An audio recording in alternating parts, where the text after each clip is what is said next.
So on Monday, you talked about intensity and physicality being what you want to see this week. What did you see on that front? Yeah, I thought we had good practices on Tuesday and Wednesday. I think, when we were in our physical periods, I thought they were physical. I think the guys were flying around. We've hit a lot of our, 90% speeds, which we've wanted to hit. That's a good measurement on how the guys are feeling, and we've hit some of those this week. So, I'm excited. You'll have your availability report later today. Was it what you expected? Yeah, it's pretty much what I've said earlier in the week. You got a lot of guys dinged up, so it's hard for me to remember off the top of my head exactly everybody and what they're going to be labeled. Oops. But let me put this away so he doesn't lose it.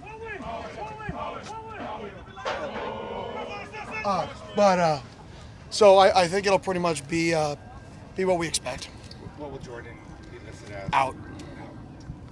Kind of just overhearing their message to the team with the final 3 games coming up. What's kind of the message with the final 3 games? Yeah, one game at a time.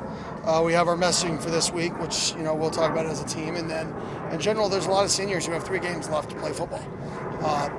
Guaranteed games of 3 more regular season games. They have 2 more home games in their entire career here. Enjoy it, have fun. These are the best times of your life, so you better enjoy it.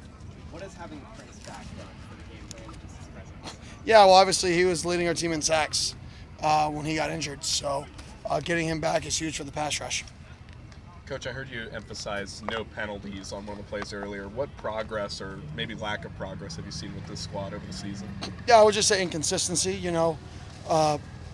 Some penalties we've cleaned up, and others are then showing up with some of the younger guys making first-time mistakes, and that's part of the game. With some spots, you just can't get, just unfortunate. Other things like pre-snap penalties, covering guys up, false starts, jumping off sides, stupid penalties I can't stand. Those are controllables. All right, somebody gets his hands high and he's a freshman rushing the passer and he needs to disengage. All right, he's going to learn from that. As long as we're not getting stupid penalties, the other penalties hopefully, naturally will come down through just coaching it. Wearing the Pat Tillman Leadership Council sweatshirt today there's quite a few new members to that council this year from last year. Who are some of those newer guys who you've really seen grow as leaders throughout the year? Yeah, I think a bunch of those guys have. Our leadership council runs our team. This is their football team. They're the head coach. They run it. And they're the reason that, the program's turned completely upside down from where it was 3 years ago. It wasn't me. It was 100% them. And so I just want people to understand, this program is not Kenny Dillingham. This program is player-driven. It is the players. It is the fans showing up and selling out games. That's what wins in college football. Coaches are not nearly as valuable as everything else, right? So our players are the forefront of our program. Kenny, what's the biggest difference in West Virginia, do you think? They're unbeaten in November after they got off to such a slow start. Yeah, well, they're winning the turnover ratio. They've started to stop the run at a high rate. Earlier in the year, they were giving up rushes. Now they're stopping the run. The last 3 games, #1 in our league. And then their passing game has really expanded the last couple of weeks. They're always going to run the ball, and that's Coach Rodriguez is going to be, innovative from that perspective. But now they're throwing the ball at an efficient rate with a quarterback change. So I think a combination of their stopping the run and being efficient on offense and then winning the turnover battle, pretty good combination to, win the last 2 games and could have easily won the last 3. Over the past few weeks, since it's been solidified as Jeff being the #1 guy, how have you seen the offense kind of rally behind him? Yeah, our team loves Jeff. I mean, Jeff's a great kid. Jeff's a great person. Jeff started a lot of games.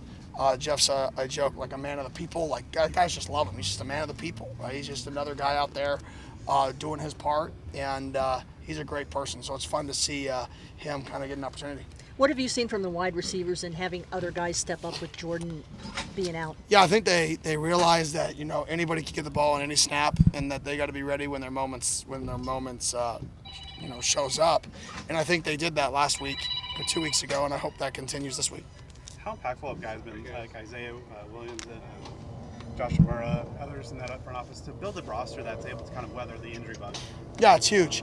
I mean, the roster is key. Like I said earlier, players win games, point blank.